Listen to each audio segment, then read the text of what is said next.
नमस्कार दोस्तों, स्वागत है आपका हमारे YouTube चैनल जीएस बाय आकाश में। आज के इस वीडियो में हम लोग उत्तर प्रदेश पुलिस एग्जाम के लिए इंपॉर्टेंट प्रश्नों को पढ़ने वाले हैं और ये सारे प्रश्न आपके उत्तर प्रदेश पुलिस एग्जाम के लिए बहुत ही ज़्यादा इंपॉर्टेंट होगा और इन प्रश्नों से भी संबंधित जितने भी इंपॉर्टेंट प्रश्न बनेंगे आपके उत्तर प्रदेश पुलिस एग्जाम के लिए, उन प्रश्नों को भी हम लोग पढ़ने वाले हैं। तो चलिए हम लोग अपना क्लास शुरू करते हैं। अगर आप लगातार हमारे साथ बने रहते हैं, लगातार इस वीडियो को देखते हैं, तो आपको ये सारे प्रश्न इस क्लास में ही याद हो जाएंगे और इन प्रश्नों से संबंधित जितने भी इंपॉर्टेंट प्रश्न बनेंगे आपके उत्तर प्रदेश पुलिस एग्जाम के लिए, उन प्रश्नों को भी हम लोग पढ़ेंगे। तो चलिए हम लोग अपना पहला क्लास शुरू करते हैं। तो देखिए, पहला प्रश्न कह रहा है कि संयुक्त राष्ट्र महासचिव एंटोनियो गुटेरेस किस देश के प्रधानमंत्री थे। तो संयुक्त राष्ट्र जो महासचिव एंटोनियो गुटेरेस हैं, ये किस देश के प्रधानमंत्री थे? पहले तो ये देखिए, ये पुर्तगाल के प्रधानमंत्री थे। कहाँ के? पुर्तगाल के प्रधानमंत्री थे। ये आप लोग ध्यान रखेंगे, कहाँ के ये प्रधानमंत्री थे?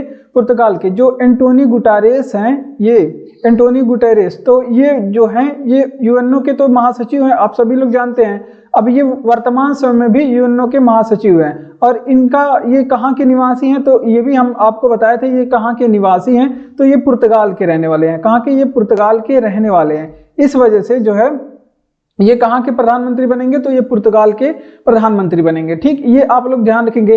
अब बात कर लेते हैं यूएनओ के बारे में, कुछ इंपॉर्टेंट प्रश्नों के बारे में। जैसे अगर आपसे पूछे कि यूएनओ के बारे में कुछ इंपॉर्टेंट प्रश्न बताइए, जैसे यूएनओ की स्थापना कब हुई थी? यूएनओ की स्थापना कब हुई थी? तो यूएनओ की स्थापना जो है वो 24 अक्टूबर 1945 को हुई थी। 24 अक्टूबर 1945 को हुई थी। अगर आपसे पूछे कि यूएनओ का मुख्यालय कहाँ पे स्थित है, यूएनओ का मुख्यालय बताइए कहाँ पे स्थित है? तो न्यूयॉर्क में इसका मुख्यालय स्थित है। यूएनओ का मुख्यालय कहाँ पे स्थित है? न्यूयॉर्क में। अगर आपसे पूछे कि संयुक्त राष्ट्र संघ में कुल सदस्यों की संख्या कितनी है, संयुक्त राष्ट्र संघ के कुल सदस्यों की संख्या कितनी है? तो संयुक्त राष्ट्र संघ में कुल 194 सदस्य हैं, सॉरी 193 सदस्य है। और जो नवीन सदस्य है इसका, संयुक्त राष्ट्र संघ का जो नवीन सदन है, उस सदस्य है, उसका नाम है दक्षिणी सूडान। क्या नाम है उसका? दक्षिणी सूडान। इतनी बातें आप लोग ध्यान रखेंगे। अगर वहीं आपसे पूछ ले कि संयुक्त राष्ट्र संघ के अंग के बारे में बताइए, संयुक्त राष्ट्र संघ के कितने अंग है? तो संयुक्त राष्ट्र संघ के कुल 6 अंग है। कितने अंग है? 6 अंग है। ये आप लोग ध्यान रखेंगे।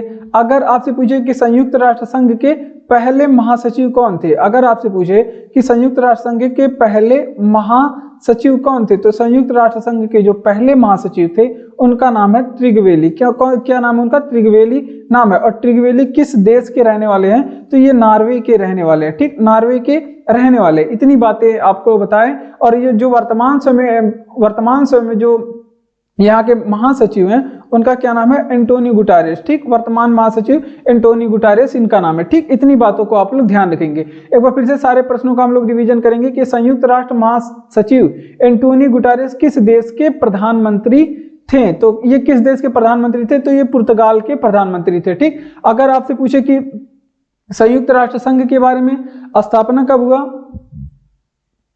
तो इसकी स्थापना 24 अक्टूबर 1945 को हुई। कब हुई? 24 अक्टूबर 1945 को। संयुक्त राष्ट्र संघ का मुख्यालय कहाँ पे है? तो न्यूयॉर्क में इसका मुख्यालय। ये आप लोग ध्यान रखेंगे। संयुक्त राष्ट्र संघ में सदस्यों की संख्या कितनी है? तो इसमें 193 सदस्य हैं और सबसे नवीनतम सदस्य जो है उसका क्या नाम है? दक्षिणी सूडान उसका नाम है। ठीक, इतनी बातें आप लोग ध्यान रखेंगे। अगर आपसे पूछे कि यूएनओ के अंग कितने हैं, तो इसके 6 अंग है। पहले महासचिव कौन है? त्रिगवेली है और ये कहाँ के रहने वाले हैं? नॉर्वे के रहने वाले। इतनी बातें आप लोग ध्यान रखेंगे।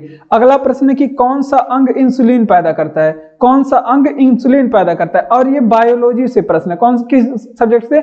बायो से प्रश्न है। और यहाँ से संबंधित जितने भी इंपॉर्टेंट प्रश्न बन सकते हैं इंसुलिन से या फिर अग्नाशय से संबंधित, वो हम लोग देखते हैं। तो जैसे देखिए, कौन सा अंग इंसुलिन का स्राव करता है? ठीक, कौन सा अंग इंसुलिन का स्राव करता है? तो इंसुलिन का स्राव करने वाले अंग का नाम है अग्नाशय।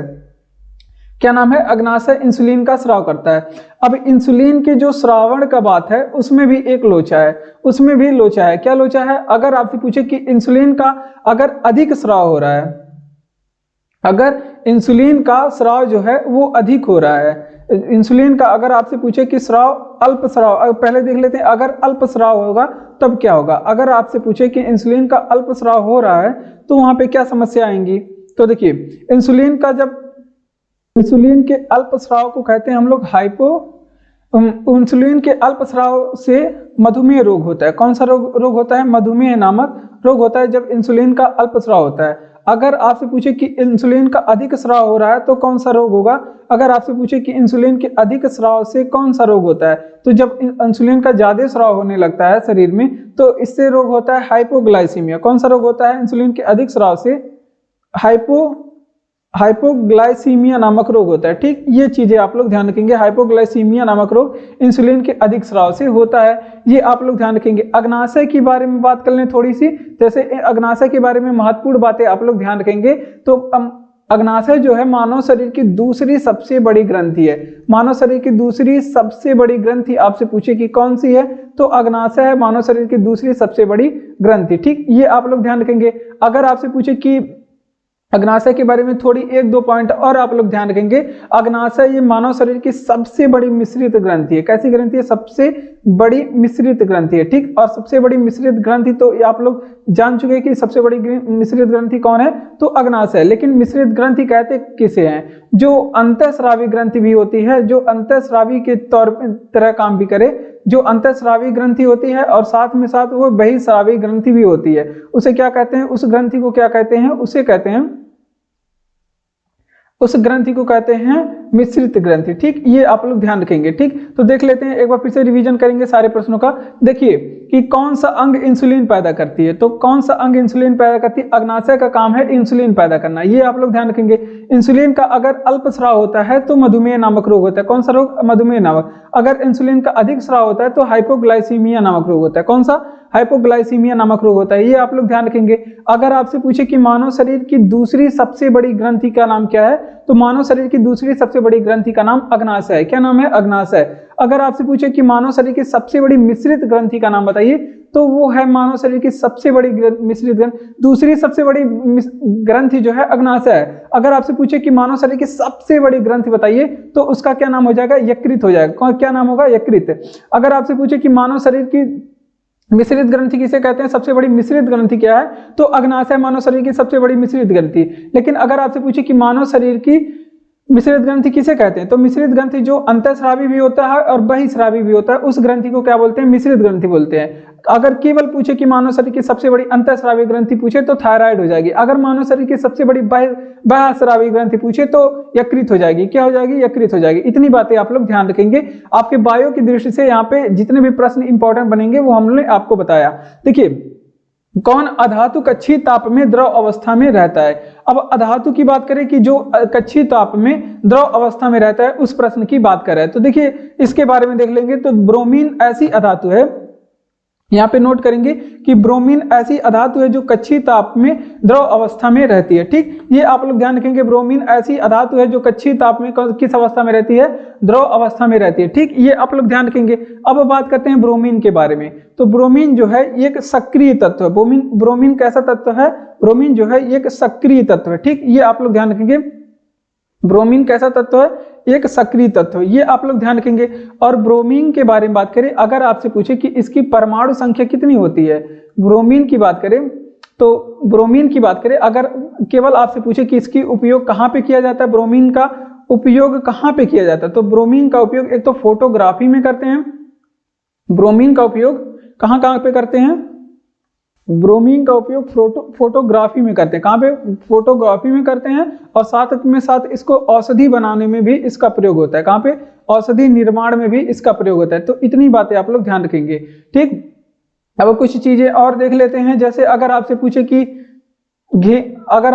कि ब्रोमीन तत्व, ये अभी हमने बताया कि ये सक्रिय तत्व है। ठीक, ब्रोमीन कैसा तत्व है? सक्रिय तत्व है।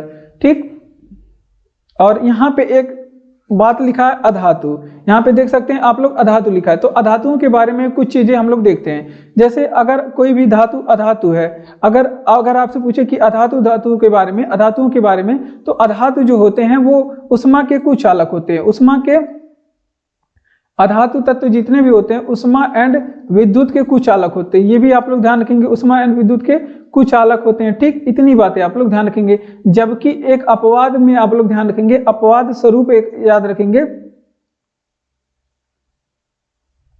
ग्रेफाइट के बारे में। ग्रेफाइट जो है वो विद्युत और उष्मा के सुचालक होते हैं। ठीक, इतनी बातें आप लोग ध्यान रखेंगे। एक बार फिर से सारे का रिवीजन करेंगे। जैसे अगर आपसे पूछे कि कौन सी अधातु कक्षीय तापमान पे द्रव अवस्था में रहता है, तो ब्रोमीन जो है वो कक्षीय ताप में द्रव अवस्था में रहता है। ठीक, अगर आपसे पूछे कि यहाँ पे ये कैसा तत्व है, सक्रिय तत्व। ब्रोमीन का उपयोग कहाँ पे किया जाता है, तो फोटोग्राफी में इसका उपयोग करते हैं। कहाँ पे, फोटोग्राफी में, और औषधि निर्माण में इसका प्रयोग करते हैं। ठीक, धातुएं जितनी भी होती हैं वो उष्मा के और विद्युत के कुचालक होती हैं।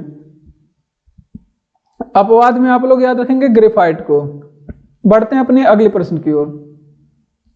अगला प्रश्न है हमारा कि किस तत्व की परमाणु त्रिज्या सबसे छोटी होती है। तो किस तत्व की सबसे छोटी परमाणु त्रिज्या होती है, यहाँ पे आप लोग नोट करेंगे कि क्लोरीन की परमाणु त्रिज्या सबसे छोटी होती है। कौन से तत्व की, क्लोरीन की परमाणु त्रिज्या सबसे छोटी होती है, ये आप लोग ध्यान रखेंगे। अब क्लोरीन के बारे में इंपॉर्टेंट प्रश्न, जैसे अगर आपसे पूछे कि इसकी परमाणु संख्या कितनी होती है, क्लोरीन की परमाणु संख्या बताइए कितनी होती है, तो 17 होती है। अगर आपसे पूछे कि क्लोरीन का संकेत बताइए कितना होता है, तो क्लोरीन का संकेत क्या होता है, Cl होता है। ठीक, ये आप लोग ध्यान रखेंगे। अगर आपसे पूछे कि क्लोरीन का उपयोग कहाँ पे करते हैं, तो अगर आपसे पूछे कि क्लोरीन का उपयोग हम लोग कहाँ पे करते हैं, तो क्लोरीन के उपयोग के बारे में भी ध्यान रखेंगे। अगर आपसे पूछे कि क्लोरीन का उपयोग कहाँ पे किया जाता है, तो पानी को यहाँ पे साफ करने में क्लोरीन का उपयोग करते हैं। पानी को यहाँ पे लिख लीजिए, पानी को जीवाणु मुक्त बनाने के लिए क्लोरीन का उपयोग करते हैं। पानी को जीवाणु मुक्त बनाने के लिए क्लोरीन का उपयोग करते हैं, ये एक बात आप लोग ध्यान रखेंगे। और कहाँ पे प्रयोग करते हैं, तो इसका प्रयोग जो है वो आपके औषधि निर्माण में भी किया जाता है। क्लोरीन का प्रयोग औषधि निर्माण में भी इसका प्रयोग किया जाता है। ठीक, औषधि निर्माण में भी क्लोरीन का प्रयोग किया जाता है। इतनी बातें आप लोग ध्यान रखेंगे। अगर आपसे पूछे कि यहीं पे घेंघा रोग में कौन सी धातुओं का प्रयोग होता है, घेंघा रोग के उपचार में किसका प्रयोग होता है, कौन सी धातु का, तो इसमें आयोडीन का प्रयोग होता है। किसमें, आयोडीन का प्रयोग होता है। ठीक, इतनी बातें आप लोग जान चुके हैं। बढ़ते हैं अपने अगले प्रश्न की ओर। पहले इसका रिवीजन करेंगे कि किस तत्व की परमाणु त्रिज्या सबसे छोटी होती है, तो क्लोरीन की परमाणु त्रिज्या सबसे छोटी होती है। क्लोरीन का उपयोग कहाँ पे करते हैं, तो पानी को जीवाणु मुक्त बनाने में प्रयोग करते हैं। या फिर आपसे पूछेगा कि तालाबों के पानी को स्वच्छ बनाने के लिए किस चीज का प्रयोग करते हैं, तो तालाबों का पानी को स्वच्छ बनाने के लिए क्लोरीन का उपयोग करते हैं। ठीक, इसके अलावा क्लोरीन के अन्य जगहों पे उपयोग भी होता है। इसका उपयोग औषधि निर्माण में भी किया जाता है। अब बात करते हैं, अगर आपसे पूछे कि क्लोरीन की परमाणु संख्या कितनी होती है, तो 17 होती है क्लोरीन की परमाणु संख्या। क्लोरीन का संकेत आपसे पूछे तो Cl होता है। ठीक, अगर आपसे पूछे कि घेंघा रोग किसकी कमी से होता है, तो आयोडीन की कमी से घेंघा रोग होता है। इतनी बातें आप लोग ध्यान रखेंगे। अगला प्रश्न कि मूल भारतीय संविधान में कितने भाग थे, तो मूल भारतीय संविधान में 22 भाग थे। कितने भाग थे, तो मूल भारतीय संविधान में भागों की संख्या 22 थी। ठीक, ये आप लोग ध्यान रखेंगे, कितने भाग थे, 22 थी। अब संविधान के बारे में कुछ इंपॉर्टेंट प्रश्न देख लेते हैं। अगर आपसे पूछे कि हमारा संविधान तैयार कब हुआ था, अगर आपसे पूछे कि हमारा संविधान जो है तैयार कब हुआ था, तो हमारा संविधान बनकर के तैयार जो है 26 नवंबर 1949 को हो गया। कब, 26 नवंबर 1949 को संविधान जो है, यहाँ पे संविधान भी लिखिए, संविधान बनकर के तैयार हुआ। ठीक, अगर आपसे पूछे कि संविधान बन के तैयार हुआ 26 नवंबर 1949 को, और इसको 24 जनवरी संविधान सभा की अंतिम बैठक होती है 24 जनवरी 1950 को। कब हुई थी, 24 जनवरी 1950 में। इसमें 284 लोगों ने हस्ताक्षर किए। कितने, 284 लोग संविधान पे हस्ताक्षर किए। ठीक, ये आप लोग ध्यान रखेंगे। ये भी पूछा जाता है कि कितने लोगों ने अंतिम बैठक में कितने लोगों ने हस्ताक्षर किए थे, तो 284 लोग। यहाँ पे डाटा आप लोग याद रखेंगे। अब बात करते हैं, मूल संविधान में भाग पूछ रहा है ना, तो मूल भारतीय संविधान के बारे में हम लोग भी देखते हैं। अगर मूल संविधान के बारे में बात करें तो भाग पूछे तो बताएंगे कितना, भाग 22 थे। कितनी, 22। और वर्तमान समय में भाग बढ़ के कितना हो गया है, 25। लेकिन वर्तमान समय में भाग कितने हो गया है, वर्तमान समय में 25 भाग हो गया है। लेकिन ये भाग नहीं बढ़े हैं, इसमें कुछ उपभाग को जोड़ा गया है, भागों के अंदर भाग को जोड़ा गया है, तब जाके इसकी संख्या 25 हो गई है। ठीक, अगर आपसे पूछे कि मूल संविधान में अनुच्छेद कितने थे, मूल संविधान में अनुच्छेद कितने थे, तो 395 अनुच्छेद थे। कितने, 395। अगर आपसे पूछे कि मूल संविधान में अनुसूची कितनी थी, मूल संविधान में अनुसूचियों की संख्या बताइए कितनी थी। मूल संविधान में अगर आपसे पूछे कि कितनी अनुसूची थी, एक बार इसको इरेज करेंगे। अगर आपसे पूछे कि मूल संविधान में कितनी अनुसूची थी? तो मूल संविधान में अनुसूचियों की जो संख्या थी वो 8 थी। कितनी? और वर्तमान समय अनुसूचियों की संख्या बढ़कर कितनी हो गई है? 12 हो गई है। ठीक, ये सारी बातें आप लोग ध्यान रखेंगे। एक बार फिर से रिवीजन करेंगे कि मूल भारतीय संविधान में कितने भाग थे? तो मूल भारतीय संविधान में 22 भाग थे। संविधान बनकर हमारा और वर्तमान समय मूल संविधान में 22 भाग थे और वर्तमान समय में भाग कितने हो गए हैं? 25 हो गए। ये आप लोग ध्यान रखेंगे। मूल संविधान में अगर अनुच्छेद आपसे पूछे कितने अनुच्छेद थे, तो 395 अनुच्छेद थे। कितने? 395 अनुच्छेद थे। अगर आपसे पूछे कि मूल संविधान में अनुसूचियों की संख्या कितनी थी, तो 8 थी मूल संविधान में अनुसूचियों की संख्या। इतनी बातें आप लोग ध्यान रखेंगे। अब बात करते हैं, अगर आपसे पूछे कि हमारा संविधान बनकर तैयार कब हुआ था, तो 26 नवंबर 1949 को बनकर तैयार हुआ और 24 जनवरी 1950 को संविधान सभा की अंतिम बैठक हुई थी और 284 लोगों ने इस पे हस्ताक्षर किए थे। कितने लोगों ने इस पे हस्ताक्षर किए थे? तो 284 लोगों ने इस पे हस्ताक्षर किए थे। इतनी बातें आप लोग ध्यान रखेंगे। बढ़ते हैं अपने अगले प्रश्न की ओर। अगला प्रश्न हमारा क्या कि वन अनुसंधान संस्थान कहां पे स्थित है? तो भारतीय वन अनुसंधान संस्थान या फिर वन अनुसंधान संस्थान पूछे तो ये कहां पे स्थित है? तो ये देहरादून में स्थित है। कहां पे? वन अनुसंधान ये देहरादून में स्थित है। और देहरादून कहां पे पड़ता है? तो ये उत्तराखंड की राजधानी है देहरादून। अगर आपसे पूछे कि यहाँ पे वन अनुसंधान के बारे में पूछ रहा है ना, तो वन अनुसंधान के बारे में अगर आपसे पूछे कि इसका स्थापना कब हुआ था, तो वन अनुसंधान की स्थापना के बारे में तो 1906 में इसकी स्थापना हुई थी। कब? 1906 में इसकी स्थापना हुई थी। ठीक, इतनी बातें आप लोग ध्यान रखेंगे। कब स्थापना हुई थी? 1906 में इसकी स्थापना हुई थी। अब बात करते हैं कुछ अनुसंधान संस्थानों के बारे में जो आपके उत्तर प्रदेश पुलिस एग्जाम के लिए बहुत ही ज्यादा इंपॉर्टेंट होगा। कुछ अनुसंधान संस्थानों के बारे में हम लोग देखेंगे। जैसे अगर आपसे पूछे कि भारतीय पशु चिकित्सा संस्थान कहां पे स्थित है, यहां पे लिख लेते हैं। अगर आपसे पूछे कि भारतीय पशु चिकित्सा संस्थान कहां पे स्थित है, तो भारतीय पशु चिकित्सा संस्थान की बात करें तो ये आपका स्थित है कहां पे? ये बरेली में स्थित है। कहां पे? बरेली में। ये सभी प्रश्न आप लोग नोट करेंगे क्योंकि यहां से प्रश्न एग्जाम में पूछे जा सकते हैं। अगर आपसे पूछे कि राष्ट्रीय डेयरी अनुसंधान कहां पे स्थित है, राष्ट्रीय डेयरी अनुसंधान कहां पे स्थित है, तो राष्ट्रीय डेयरी अनुसंधान के बारे में ध्यान रखेंगे। ये करनाल हरियाणा में स्थित है। कहां पे? करनाल। और करनाल कहां पे पड़ता है? हरियाणा में स्थित है। ठीक, ये आप लोग ध्यान रखेंगे। अगर आपसे पूछे कि केंद्रीय चावल अनुसंधान कहां पे स्थित है, अगर आपसे पूछे कि केंद्रीय चावल अनुसंधान कहां पे स्थित है, तो केंद्रीय चावल अनुसंधान कटक में स्थित है। कटक कहां पे पड़ता है? तो उड़ीसा में पड़ता है। ठीक, इतनी बातें आप लोग ध्यान रखेंगे। एक बार फिर से सारे प्रश्नों का रिवीजन करेंगे। देखिए, अगर आपसे पूछे कि वन अनुसंधान संस्थान कहां पे स्थित है, तो ये स्थित है देहरादून में। कहां पे? देहरादून में। ये आप लोग जानते हैं। अगर आपसे पूछे कि वन अनुसंधान संस्थान की स्थापना कब हुई थी, तो 1906 में इसकी स्थापना हुई थी। कब? 1906 में। अब कुछ और अनुसंधानों के बारे में एडिशनल पॉइंट हम लोग देख लेते हैं यहां से कि अगर आपसे पूछे कि भारतीय पशु चिकित्सा संस्थान कहां पे स्थित है, तो बरेली में स्थित है। कहां पे? बरेली में स्थित है। अगर आपसे पूछे कि डेयरी अनुसंधान कहां पे स्थित है, तो डेयरी अनुसंधान करनाल हरियाणा में स्थित है। कहां पे? करनाल हरियाणा में। और केंद्रीय चावल अनुसंधान कहां पे स्थित है? कटक उड़ीसा में स्थित है। कहां पे? कटक उड़ीसा में। इतनी बातें आप लोग ध्यान रखेंगे। बढ़ते हैं अपने अगले प्रश्न की ओर। अगला प्रश्न कह रहा है कि विक्रमशिला नामक प्राचीन विश्वविद्यालय की स्थापना बंगाल के किस शासक ने की थी? तो विक्रमशिला प्राचीन विश्वविद्यालय की जो स्थापना के बारे में बात करें तो इसकी जो स्थापना है वो धर्मपाल ने किया था। किसने किया था? तो विक्रमशिला जो विश्वविद्यालय है इसकी स्थापना करने वाले का नाम धर्मपाल है। ये आप लोग ध्यान रखेंगे। किसने किया था? धर्मपाल ने इसकी स्थापना किया। विक्रमशिला विश्वविद्यालय की स्थापना किसने किया? धर्मपाल ने किया। ठीक, ये आप लोग ध्यान रखेंगे। अब बात कर लेते हैं यहाँ पे विक्रमशिला विश्वविद्यालय के बारे में। अगर आपसे पूछे कि विक्रमशिला विश्वविद्यालय स्थित कहाँ पे है, तो ये भागलपुर में स्थित है। विक्रमशिला विश्वविद्यालय कहाँ पे स्थित है? भागलपुर। और भागलपुर कहाँ पे पड़ता है? ये बिहार में विक्रमशिला विश्वविद्यालय स्थित है। और विक्रमशिला विश्वविद्यालय का निर्माण तो धर्मपाल ने करवाया। किसने करवाया? धर्मपाल ने इसका निर्माण कराया। लेकिन ये भी पूछा जाता है कि विक्रमशिला विश्वविद्यालय को ध्वस्त किसने करवाया या फिर नष्ट किसने करवाया था? तो विक्रमशिला विश्वविद्यालय को नष्ट बख्तियार खिलजी ने करवाया था। किसने? बख्तियार खिलजी ने करवाया था। तो इतनी बातें आप लोग ध्यान रखेंगे। इसको ध्वस्त करने का काम बख्तियार खिलजी ने किया।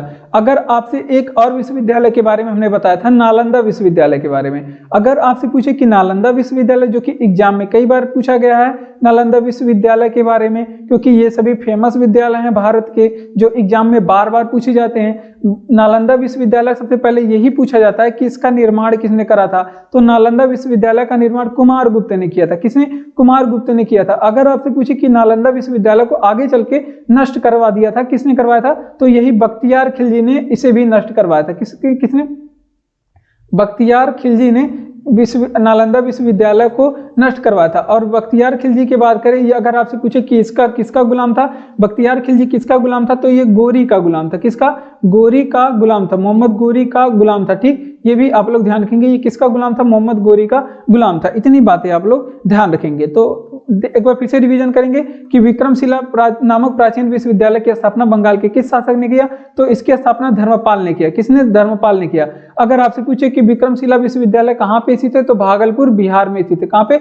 भागलपुर बिहार में। विक्रमशिला विश्वविद्यालय को नष्ट किसने कराया था, तो बख्तियार खिलजी ने नष्ट कराया था। इसे बख्तियार खिलजी ने नष्ट कराया था। अब नालंदा विश्वविद्यालय के बारे में बात करेंगे। अगर आपसे पूछे कि नालंदा विश्वविद्यालय कहाँ पे स्थित है, तो ये नालंदा जिला बिहार में स्थित है और इसका निर्माण कुमारगुप्त ने करवाया था। और इसे ध्वस्त कराने का काम किसने किया था, तो बख्तियार खिलजी ने इस विश्वविद्यालय को भी ध्वस्त आगे चल के करा दिया था।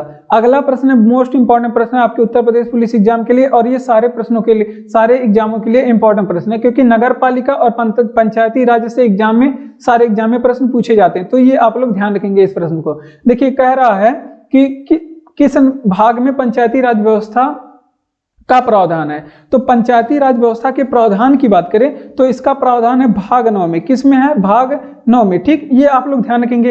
अब बात करते हैं पंचायती राज व्यवस्था ऐसे नहीं संविधान में आया, इसके लिए एक अनुसूची जोड़ी गई। तो कौन सी अनुसूची जोड़ी गई, तो वो अभी बताएंगे। तो सबसे पहले इसके लिए पंचायती राज व्यवस्था के लिए संविधान में संशोधन किया गया। पंचायती राज व्यवस्था के लिए संविधान में संशोधन किया गया। और ये पूछा जाता है कि कौन सा संविधान संशोधन किया गया, तो 73वां संविधान संशोधन, 73वां संविधान संशोधन जो कि 1992 में हुआ। कब? 73वां संविधान संशोधन 1992 में हुआ। और इसके तहत 73वां संविधान के संशोधन के द्वारा संविधान में कौन सी अनुसूची जुड़ी, तो इसके तहत संविधान में 11वीं अनुसूची जुड़ी। कौन सी?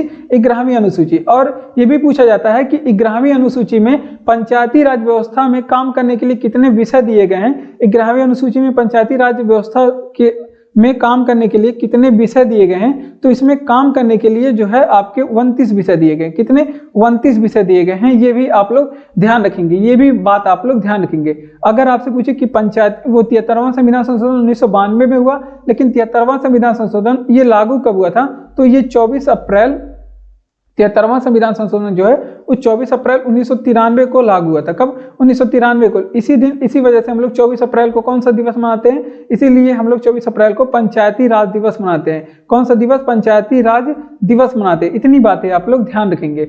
अगर आपसे पूछे ले यहीं पे पंचायती राज व्यवस्था के बारे में एक और इंपॉर्टेंट प्रश्न पूछा जाता है कि ये, अगर आपसे पूछे कि पंचायती राज व्यवस्था ये सर्वप्रथम लागू कहाँ पे हुआ था। अगर आपसे पूछे कि पंचायती राज व्यवस्था जो है सर्वप्रथम लागू कहाँ पे हुआ था, तो सर्वप्रथम लागू ये राजस्थान के नागौर में हुआ था। कहाँ पे?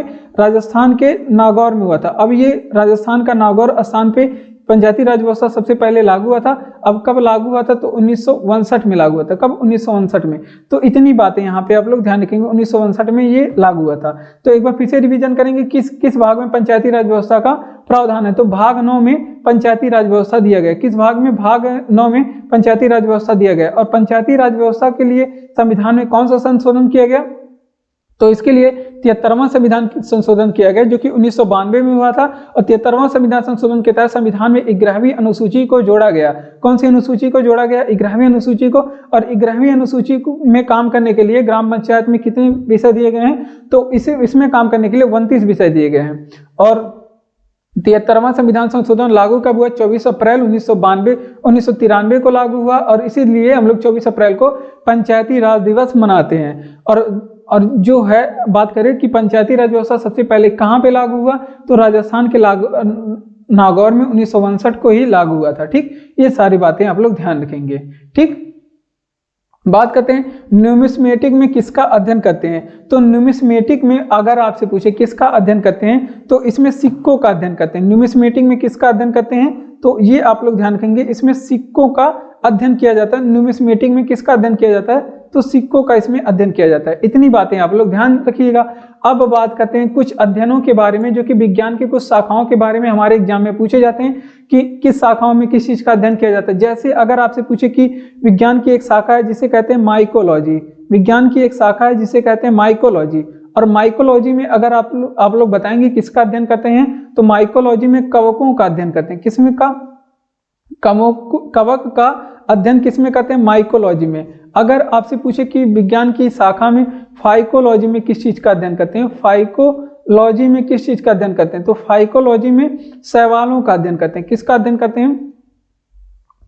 फाइकोलॉजी में शैवालों का अध्ययन करते हैं। ठीक, ये आप लोग ध्यान रखेंगे, इसमें शैवालों का अध्ययन करते हैं फाइकोलॉजी में। ठीक, अगर आपसे पूछ ले कि वहीं पे अगर आपसे पूछे कि ऑन्कोलॉजी में किसका अध्ययन करते हैं, ऑन्कोलॉजी में किसका अध्ययन करते हैं, तो ऑन्कोलॉजी में जो है कैंसर के बारे में अध्ययन करते हैं, कैंसर का अध्ययन करते हैं। विज्ञान की एक शाखा है जिसे हम लोग कहते हैं एंथ्रोलॉजी। क्या कहते हैं? विज्ञान की एक शाखा एंथ्रोलॉजी। और एंथ्रोलॉजी में आप लोग बताएंगे कि किस चीज का अध्ययन एंथ्रोलॉजी के अकॉर्डिंग किया जाता है, तो एंथ्रोलॉजी में पुष्पों का अध्ययन किया जाता है। किसका अध्ययन किया जाता है? एंथ्रोलॉजी में। तो अगर आपसे पूछे कि एंथ्रोलॉजी में किस चीज का अध्ययन किया जाता है, तो इसमें पुष्पों का अध्ययन किया जाता है। इतनी बातें आप लोग ध्यान रखेंगे, इसमें पुष्पों का अध्ययन किया जाता है। ठीक, तो ये इतनी बातें आप लोग ध्यान रखेंगे। अब सभी का रिवीजन भी हम लोग साथ में करेंगे। देखिए, अगर आपसे पूछे ले कि न्यूमिस्मेटिक में किसका अध्ययन करते हैं, तो न्यूमिस्मेटिक में सिक्कों का अध्ययन करते हैं। माइकोलॉजी में किसका अध्ययन करते हैं, तो माइकोलॉजी में कवकों का अध्ययन करते हैं। फाइकोलॉजी, कई बार एग्जाम में माइकोलॉजी, फाइकोलॉजी, ऑन्कोलॉजी, एंथ्रोलॉजी ये सभी पूछे गए हैं, और भी कई लॉजी जो हैं जो हमारे विज्ञान की शाखाओं से संबंधित है, उनको हम लोग कई बार पढ़ भी चुके हैं और आने वाले क्लासों में पढ़ाया भी जाएगा। तो आप लगातार बने रहेंगे हमारे साथ और इसी तरह से अपनी तैयारी मजबूती के साथ आगे बढ़ाएंगे। कह रहा है कि ऑन्कोलॉजी में किस चीज का अध्ययन करते हैं, तो ऑन्कोलॉजी में कैंसर का अध्ययन करते हैं। किसका अध्ययन करते हैं? कैंसर का। अंतर एंथ्रोलॉजी में किस चीज का अध्ययन किया जाता है, तो एंथ्रोलॉजी में जो है पुष्पों का अध्ययन किया जाता है। एंथ्रोलॉजी में किस चीज का अध्ययन किया जाता है? पुष्पों का अध्ययन किया जाता है। इतनी बातें आप लोग ध्यान रखेंगे। बढ़ते हैं अपने अगले प्रश्न की ओर। और अगला प्रश्न कह रहा है कि लखनऊ में 1857 की स्वतंत्रता संग्राम का नेतृत्व किसने किया था, तो लखनऊ में जो 1857 की स्वतंत्रता संग्राम है इसका नेतृत्व किए थी बेगम हजरत महल। किसने किया था? बेगम। इसका नेतृत्व करने वाली कौन थी? बेगम हजरत महल थी। कौन? बेगम हजरत महल। ये आप लोग ध्यान रखेंगे। अब बेगम हजरत महल के बारे में इंपॉर्टेंट प्रश्न आपके एग्जाम में क्या पूछा जाता है, तो बेगम हजरत महल को इन्हें महक परी कहा जाता है। क्या कहा जाता है? बेगम हजरत महल को ही महक परी कहा जाता है। ये आप लोग एक बात याद रखेंगे। और बेगम हजरत महल की बात करें, ये किसकी पत्नी थी, तो ये आप लोग ध्यान रखेंगे। बेगम हजरत महल के पति का नाम क्या था, तो ये पत्नी थी वाजिद अली शाह को। किसकी? वाजिद। ये किसकी पत्नी थी? वाजिद अली। बेगम हजरत महल किसकी पत्नी थी, तो वाजिद अली शाह की ये पत्नी थी। ठीक, और वाजिद अली शाह जो थे ये अवध के वाजिद अली शाह थे, जो वो अवध के अंतिम नवाब थे। कौन थे? वाजिद अली साहब अवध के अंतिम नवाब थे। ठीक, अब अवध को ब्रिटिश साम्राज्य में कौन मिला लेता है? डलहौजी ने अवध का विलय कर लिया। तो डलहौजी की हड़प नीति के बारे में आप लोग जानते ही हैं। अवध का विलय किसने किया था, तो अवध का विलय जो है वो डलहौजी ने किया था। डलहौजी ने किया था। आप सभी लोग ये बात आप लोग जानते हैं कि अवध का विलय डलहौजी ने कर लिया था। कब कर लिया गया था, तो 1856 में ये अवध का विलय कर लेता है। और इस पे कौन सा आरोप लगाता है, तो कुशासन का आरोप लगाकर, कुशासन का आरोप लगा करके ये डलहौजी ने इसको भारत में विलय कर लिया, सॉरी ब्रिटिश साम्राज्य में विलय कर लिया। तो इतनी बातें आप लोग ध्यान रखेंगे। तो देख लेते हैं 1857 लखनऊ में 1857 के स्वतंत्रता संग्राम का नेतृत्व किसने किया था, तो लखनऊ से जो 1857 के स्वतंत्रता संग्राम है उसका नेतृत्व किए थे बेगम हजरत महल। कौन? बेगम हजरत महल, जिन्हें महक परी के नाम से भी जाना जाता है। बेगम हजरत महल को क्या कहा जाता है? इन्हें महक परी के नाम से जाना जाता है। बेगम हजरत महल किसकी पत्नी थी, तो वाजिद अली शाह की ये पत्नी थी। और वाजिद अली शाह के बारे में ध्यान रखेंगे कि ये अवध के अंतिम नवाब थे। कौन थे? वाजिद अली शाह अवध के अंतिम नवाब थे। और अवध का जो विलय है आगे चल के डलहौजी ने ब्रिटिश साम्राज्य में 1856 में कर लिया, और कौन सा आरोप लगाया था, तो इस पे कुशासन का आरोप लगा करके वो भारत में से मिला लिया था। ठीक, इतनी बातें आप लोग ध्यान रखेंगे। सेबी से तात्पर्य क्या है, तो देखिए सेबी की बात करें तो security and exchange board of India SEBI को कहते हैं। क्या बोलते हैं, तो सेबी को क्या बोलते हैं, तो इसका मतलब होता है सिक्योरिटी ऑफ, सेबी का फुल फॉर्म आप लोग बताएंगे क्या होता है, तो security and exchange board of India होता है, security and exchange board of India.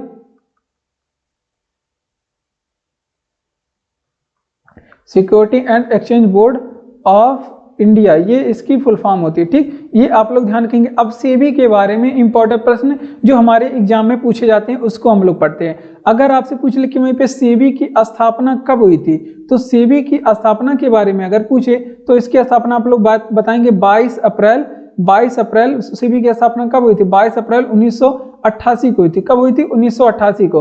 अगर आपसे पूछे कि सेबी का एक्ट कब आया था, सेबी का एक्ट कब आया था, तो 1992 में इसका एक्ट आया था। कब, 1992 में। स्थापना भी कई बार एग्जाम में पूछा गया है और एक्ट भी पूछा गया है। अगर आपसे पूछे कि सेबी का मुख्यालय कहाँ पे स्थित है, सेबी के मुख्यालय के बारे में पूछे कि सेबी का मुख्यालय कहाँ पे स्थित है, तो इसका सेबी का मुख्यालय जो है वो मुंबई में स्थित है। कहाँ पे, मुंबई में स्थित है। इतनी बातें आप लोग ध्यान रखेंगे। अब बात करते हैं सेबी की पहली महिला अध्यक्ष कौन थी। सेबी की पहली महिला अध्यक्ष के बारे में बताएंगे कि कौन थी। तो सेबी की पहली महिला अध्यक्ष बनी थी माधवीपुरी बुच। कौन, माधवीपुरी बुच बनी है। ठीक, ये आप लोग ध्यान रखेंगे। उसके बाद अगर आपसे पूछे कि सेबी का कार्य क्या होता है, तो सेबी का कार्य है शेयर बाजार का नियंत्रण करना, या फिर शेयर मार्केट या फिर शेयर बाजार आप लोग कह सकते हैं, शेयर बाजार का नियंत्रण करना, ये सेबी का काम है। ठीक, इतनी बातें आप लोग ध्यान रखेंगे। तो एक बार फिर से सारे प्रश्नों का रिवीजन हम लोग करेंगे। देखिए, कह रहा है कि सेबी से क्या तात्पर्य है, सेबी से क्या तात्पर्य है, ये प्रश्न है आपका। तो सेबी का फुल फॉर्म यानी कि पूछ रहा है, तो security and exchange board of India SEBI का फुल फॉर्म होता है। जो क्या कार्य क्या करता है, तो शेयर मार्केट पे यानी कि शेयर बाजार का ये नियंत्रण करता है। उसके बाद बात करते हैं सेबी की पहली महिला अध्यक्ष कौन बनी थी, तो माधवीपुरी बुच हैं सेबी की पहली महिला अध्यक्ष। अब बात करते हैं सेबी के बारे में, तो इसकी स्थापना कब हुई थी, तो 12 अप्रैल 1988 को सेबी की स्थापना हुई थी। लेकिन सेबी का अधिनियम कब आया था, 1992 में आया था। और सेबी का मुख्यालय कहाँ पे स्थित है, तो मुंबई में सेबी का मुख्यालय स्थित है। इतनी बातें आप लोग ध्यान रखेंगे। बढ़ते हैं अपने अगले प्रश्न की ओर। अगला प्रश्न है, कह रहा है कि लक्षद्वीप के लोग कौन सी भाषा बोलते हैं। तो लक्षद्वीप के लोगों की भाषा के बारे में बात करें तो यहाँ के लोग जो है वो मलयालम भाषा बोलते हैं। लक्षद्वीप के लोग कौन सी भाषा बोलते हैं, मलयालम यहाँ पे बोला जाता है। ठीक, और मलयालम कहाँ की शास्त्रीय, लक्षद्वीप की यहाँ शास्त्रीय भाषा है, मलयालम यहाँ पे बोली जाती है। ठीक, अगर आपसे पूछे कि लक्षद्वीप में दूसरी कौन सी भाषा बोली जाती है, तो यहाँ पे आप लोग नोट करेंगे। अगर आपसे पूछे कि लक्षद्वीप में दूसरी कौन सी भाषा बोली जाती है, तो लक्षद्वीप की जो दूसरी भाषा है वो है महल। और महल कहाँ की भाषा, लक्षद्वीप में दूसरी कौन सी भाषा बोली जाती है, तो लक्षद्वीप में जो है वो महल भाषा बोली जाती है। कौन सी भाषा बोली जाती है, महल। और महल कहाँ की भाषा है, ये मालदीव की भाषा है। मालदीव कंट्री है ना, वहाँ की भाषा है कौन सी, महल। महल कहाँ की भाषा है, मालदीव की भाषा है। ये आप लोग ध्यान रखेंगे। इस वजह से यहाँ पे नजदीक है, इस वजह से प्रभाव में आके लक्षद्वीप के लोग महल भी बोलते हैं। अब मलयालम अगर आपसे पूछे ये कहाँ की भाषा है, कहाँ की शास्त्रीय भाषा है, तो मलयालम जो है वो केरल की शास्त्रीय भाषा है। कहाँ की, केरल की शास्त्रीय भाषा मलयालम है। तो यहाँ के और लक्षद्वीप जो है वो आपके मालदीव और केरल दोनों के निकट है। तो इस वजह से यहाँ के लोग प्रभाव में आकर के, मालदीव के लोगों के भी प्रभाव में आके और लक्षद्वीप के लोगों के भी प्रभाव में आके यहाँ पे महल बोलते हैं, महल भी बोलते हैं और वहाँ पे मलयालम भी बोलते हैं। तो इतनी बातें आप लोग ध्यान रखेंगे। कुछ भाषाओं के बारे में, जैसे अगर आपसे पूछे कि तमिल कहाँ पे बोली जाती है, तमिल कहाँ पे बोली जाती है, तो तमिल जो है, तमिल भाषा तमिलनाडु में बोली जाती है। कहाँ पे, तमिलनाडु में तमिल बोली जाती है। ठीक, ये आप लोग ध्यान रखेंगे।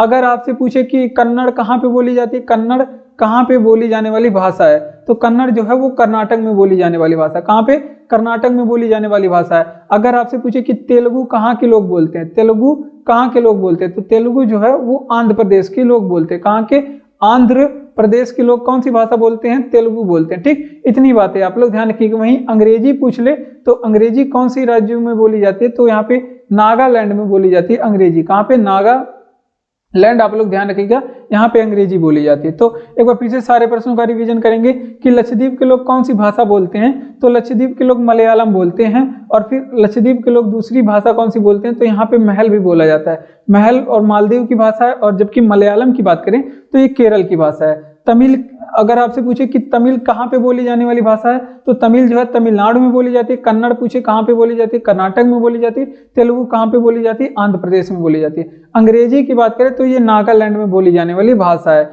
बढ़ते हैं अपने अगले प्रश्न की ओर।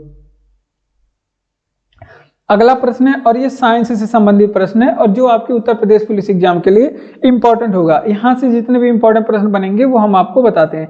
देखिए, डबल रोटी बनाने में प्रयुक्त किए जाने वाला बेकिंग पाउडर क्या होता है? तो डबल रोटी बनाने के लिए जो बेकिंग पाउडर प्रयोग किया जाता है उसका नाम है सोडियम बाइकार्बोनेट। क्या नाम है? उसका नाम है सोडियम बाइकार्बोनेट। ठीक, सोडियम बाइकार्बोनेट होता है। ठीक, ये आप लोग ध्यान रखेंगे। अब सोडियम बाइकार्बोनेट के बारे में अगर आपसे पूछे कि सोडियम बाइकार्बोनेट का बारे में कुछ बताइए तो इसका फार्मूला आप लोग ध्यान रखेंगे। इसका फार्मूला होता है NaHCO3। इसका फार्मूला होता है, क्या होता है? Baking soda NaHCO3। इसका फार्मूला होता है सोडियम बाइकार्बोनेट का। और सोडियम बाइकार्बोनेट को और किस नाम से जानते हैं? तो इसे खाने का सोडा भी कहते हैं। सोडियम बाइकार्बोनेट को खाने का सोडा भी कहते हैं। और इसे ही क्या बोलते हैं? इसे ही मीठा सोडा भी बोलते हैं। इसे क्या बोलते हैं? मीठा सोडा। यही है जो आप लोग मीठा सोडा करते हैं ना, जो डोसा वगैरह में प्रयोग किया जाता है, यही है सोडियम बाइकार्बोनेट। ठीक, ये आप लोग ध्यान रखेंगे। अब कुछ चीजों के बारे में, जैसे जो आपके एग्जाम में प्रश्न क्या पूछा जाएगा, अगर आपसे पूछे कि वाशिंग सोडा के बारे में बताइए। वाशिंग सोडा के यदि आपको फार्मूला पूछ लेगा वाशिंग सोडा का, जिसे वाशिंग सोडा या फिर धोवन सोडा भी बोलते हैं, या फिर वाशिंग सोडा का फार्मूला भी पूछ सकता है और वाशिंग सोडा के बारे में इसमें रासायनिक नाम भी पूछा है। तो वाशिंग सोडा को क्या बोलते हैं? इसे सोडियम कार्बोनेट बोलते हैं। रासायनिक सोडा को क्या बोलते हैं? वाशिंग सोडा को सोडियम कार्बोनेट बोलते हैं। ठीक, सोडियम कार्बोनेट बोलते हैं। अब सोडियम कार्बोनेट के बारे में बताएंगे आप लोग, इसका फार्मूला क्या होता है? सोडियम कार्बोनेट का फार्मूला क्या होता है? तो इसका जो फार्मूला है, इसका फार्मूला है Na2CO3 होता है। Na2CO3 इसका फार्मूला होता है। अब बात करते हैं सोडियम बाइकार्बोनेट। तो आप लोग देख लिए, अगर आपसे पूछे कि सोडियम बेंजोएट का प्रयोग कहाँ पे करते हैं? सोडियम बेंजोएट का प्रयोग कहाँ पे करते हैं? तो सोडियम बेंजोएट का प्रयोग जो है वो खाद्यान्नों के संरक्षण में करते हैं, यानी कि उसके बचाव में करते हैं। किसके संरक्षण में? तो ये आप लोग ध्यान रखेंगे कि खाद्यान्नों के संरक्षण में इसका प्रयोग करते हैं। ठीक, इतनी बातें आप लोग ध्यान रखेंगे, खाद्यान्नों के संरक्षण में इसका प्रयोग करते हैं।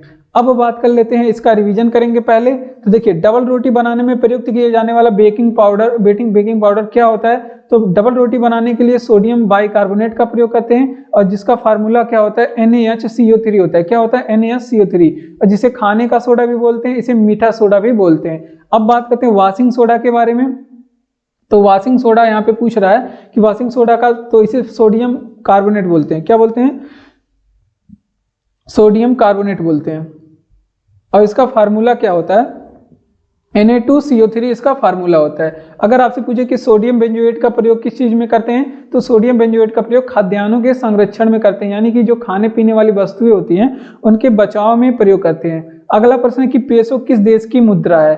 तो पेसो जो है ये आपकी मुद्रा है। पेसो जो है कई देशों की मुद्रा है। ठीक, एक देश की नहीं, कई देशों की मुद्रा है। तो अब हम देखते हैं, तो ऑप्शन में क्या सही किया था? तो पेसो जो मुद्रा है वो मैक्सिको सही किया था। कौन सी? मैक्सिको जो है। ये सारे प्रश्न आपके Uttar Pradesh police practice set से लिए गए हैं। तो ये आप लोग ध्यान रखेंगे कि ये सारे प्रश्न आपके उत्तर प्रदेश पुलिस एग्जाम के लिए इंपॉर्टेंट होगा। और इन प्रश्नों से संबंधित जितने भी इंपॉर्टेंट प्रश्न बनेंगे आपके उत्तर प्रदेश पुलिस एग्जाम के लिए, वो हम आपको यहाँ पे बता रहे हैं। आप देख भी पा रहे होंगे कि कितने डिटेल से आपको सारे प्रश्न बताए जा रहे हैं। तो देखिए, ये मैक्सिको की क्या है? मुद्रा है। मैक्सिको की मुद्रा क्या है? पेसो। मैक्सिको की मुद्रा पेसो है। अगर आपसे पूछ ले कि वहीं पे मैक्सिको की राजधानी बताइए, यानी कि मैक्सिको का कैपिटल पूछ ले अगर, तो इसकी कैपिटल क्या है? Mexico city. क्या है? मैक्सिको सिटी कहाँ की राजधानी है? तो मैक्सिको की राजधानी है। ठीक, ये आप लोग ध्यान रखेंगे। अब कुछ देश और वहां की मुद्राओं के बारे में अभी हम लोग देख लेते हैं, क्योंकि ये हमारे एग्जाम में जरूर पूछे जाते हैं। एक दिवस से प्रश्न, जनजाति से प्रश्न, महोत्सव से प्रश्न, और फिर इस तरह से देश से प्रश्न, मुद्रा से प्रश्न और किताबों से प्रश्न जरूर एग्जाम में पूछे जाते हैं। तो ये सारे प्रश्न आप लोग ध्यान रखेंगे, ये सारी चीजें आप लोग पढ़ के जाएंगे। तो देखिए, पेसो तो हो गई आपकी मैक्सिको की, और भी देशों की, किन किन देशों की राजधानी मतलब मुद्रा पेसो है वो हम आपको बताएंगे। तो देखिए, अगर आपसे पूछे कि क्यूबा की राजधानी क्या है, अगर आपसे पूछे वहीं पे क्यूबा की राजधानी क्या है, तो क्यूबा की राजधानी है हवाना। क्या है यहाँ पे? क्यूबा की राजधानी हवाना है, लेकिन मुद्रा पूछे क्यूबा की क्या है? पेसो है। का क्या है मुद्रा यहाँ की? पेसो। अगर आपसे पूछ ले कि वहीं पे अर्जेंटीना की, चिली का बताइए, पहले चिली का बताइए, चिली की राजधानी क्या है? तो चिली की राजधानी है सैंटियागो। क्या है? चिली की राजधानी सैंटियागो है, चिली की राजधानी। और सैंटियागो तो चिली की राजधानी हो गई। अब बताइए यहाँ की मुद्रा का क्या नाम है? तो यहाँ की मुद्रा का नाम है पेसो। क्या है? यहाँ की मुद्रा है पेसो। ठीक, ये आप लोग ध्यान रखेंगे। अब बात करते हैं, अगर आपसे पूछ ले कि अर्जेंटीना की राजधानी बताइए और मुद्रा बताइए, अगर आपसे पूछे कि अर्जेंटीना की राजधानी बताइए, तो अर्जेंटीना की राजधानी क्या है? ब्यूनस आयर्स है। क्या है? अर्जेंटीना की राजधानी क्या है? ब्यूनस आयर्स अर्जेंटीना की राजधानी है। ठीक, अगर आपसे पूछे कि अर्जेंटीना की मुद्रा के बारे में बताइए क्या है, तो अर्जेंटीना की मुद्रा भी पेसो है। ठीक, तो और भी देशों की मुद्रा पेसो है, लेकिन आप लोग इतना ध्यान रखेंगे, इतना प्रश्न आप लोग यहाँ पे ध्यान रखेंगे। 4-5 प्रश्न बताया जाता है ताकि आप लोग ज्यादा बोर ना हो एक प्रश्न को करते समय। तो देखिए, पेसो किस देश की मुद्रा है? तो पेसो जो है मैक्सिको की मुद्रा है, और भी देशों की मुद्रा है, जैसे कि आप इस प्रश्न में देख चुके हैं। और मैक्सिको की राजधानी की बात करें तो मैक्सिको की राजधानी है मैक्सिको सिटी। क्या है? मैक्सिको सिटी यहाँ की राजधानी। क्यूबा की बात करते हैं, अगर आपसे पूछे कि क्यूबा की राजधानी क्या है, तो हवाना है। क्यूबा की राजधानी हवाना है, लेकिन मुद्रा पूछेगा तो पेसो आप लोग बताएंगे। अगर आपसे पूछे कि चिली की राजधानी क्या है? सैंटियागो है चिली की राजधानी, लेकिन मुद्रा पूछे तो पेसो बताएंगे। क्या बताएंगे? पेसो। ठीक, ये आप लोग ध्यान रखेंगे। अर्जेंटीना की मुद्रा क्या, अर्जेंटीना की राजधानी क्या पूछे तो ब्यूनस आयर्स, लेकिन मुद्रा पूछेगा तो पेसो बताएंगे। इतनी बातें आप लोग ध्यान रखेंगे, यहाँ से इतनी बातें आप लोग यहाँ से सीख चुके हैं। ठीक, अगले बढ़ते हैं अपने अगले प्रश्न की ओर। अगला प्रश्न है कि उत्तर भारत का पुराना नाम क्या था? तो उत्तर प्रदेश का पुराना नाम क्या था? तो कोई बात नहीं, आइए देख लेते हैं। तो उत्तर प्रदेश का पुराना नाम यूनाइटेड प्रोविंस था। क्या था? यूनाइटेड प्रोविंस था उत्तर प्रदेश का पुराना नाम। और ये यूनाइटेड प्रोविंस उत्तर प्रदेश का नाम कब से था? तो ये 1937 से इसका नाम यूनाइटेड प्रोविंस पड़ा था। यूनाइटेड प्रोविंस को हिंदी में संयुक्त प्रांत बोलते हैं। क्या बोलते हैं? संयुक्त प्रांत बोलते हैं। और ये आपके उत्तर प्रदेश यूपी स्पेशल का प्रश्न है। क्या है? ये जो प्रश्न है यूपी स्पेशल का प्रश्न है, और ये उत्तर प्रदेश पुलिस एग्जाम के लिए आपके बहुत ही ज्यादा इंपॉर्टेंट है। तो ये आप लोग ध्यान रखेंगे, संयुक्त प्रांत जिसे बोलते हैं। ठीक, अब उत्तर प्रदेश के बारे में कुछ बात कर लेते हैं। जैसे अगर आपसे पूछे कि उत्तर प्रदेश के बारे में, तो सबसे पहले बताइए कि उत्तर प्रदेश की राजधानी क्या है? तो उत्तर प्रदेश की राजधानी है आपकी लखनऊ। क्या है? उत्तर प्रदेश की राजधानी है लखनऊ। ठीक, ये आप लोग ध्यान रखेंगे।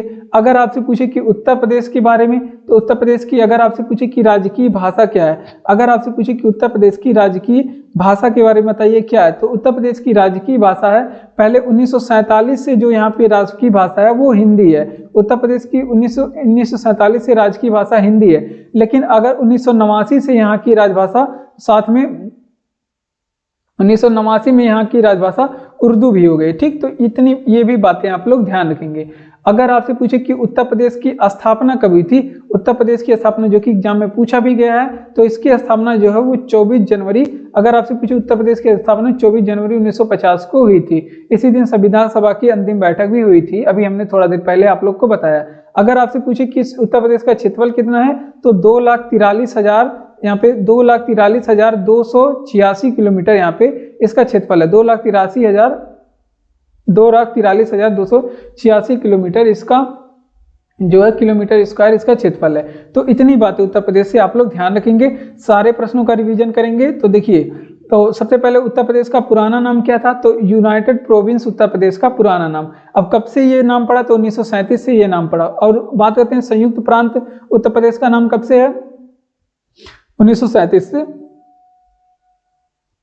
है। अगर आपसे पूछ ले कि उत्तर प्रदेश की स्थापना कब हुई थी, 24 जनवरी 1950 को उत्तर प्रदेश की स्थापना हुई थी। अगर आपसे पूछे कि उत्तर प्रदेश में क्षेत्रफल कितना है, तो 2,43,286 किलोमीटर स्क्वायर इसका क्षेत्रफल है। ठीक। अगर आपसे पूछे कि उत्तर प्रदेश की राजधानी क्या है, तो उत्तर प्रदेश की राजधानी है लखनऊ। और बात करते हैं उत्तर प्रदेश का राजकीय भाषा क्या है, तो 1947 से उत्तर प्रदेश की राजकीय भाषा हिंदी है, लेकिन आगे चल के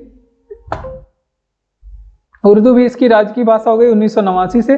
कब से? 1989 से इसकी राजकीय भाषा उर्दू भी हो गई। तो उत्तर प्रदेश में 2 राजकीय भाषा हैं, एक तो हिंदी और एक तो उर्दू, तो दोनों को आप लोग ध्यान रखेंगे। बढ़ते हैं अपने अगले प्रश्न की ओर। तो अगर आपको वीडियो अच्छा लग रहा हो तो चैनल को सब्सक्राइब करिए, वीडियो को लाइक करके अपने दोस्तों तक शेयर करिए, कमेंट करके बताएंगे अगर आपकी वीडियो आपको कैसा लगा, तो हमें बहुत ही अच्छा लगेगा। पीडीएफ आपको टेलीग्राम चैनल का लिंक डिस्क्रिप्शन में दिया गया है, आप वहां से पीडीएफ पा सकते हैं। बढ़ते हैं अपने अगले प्रश्न की ओर।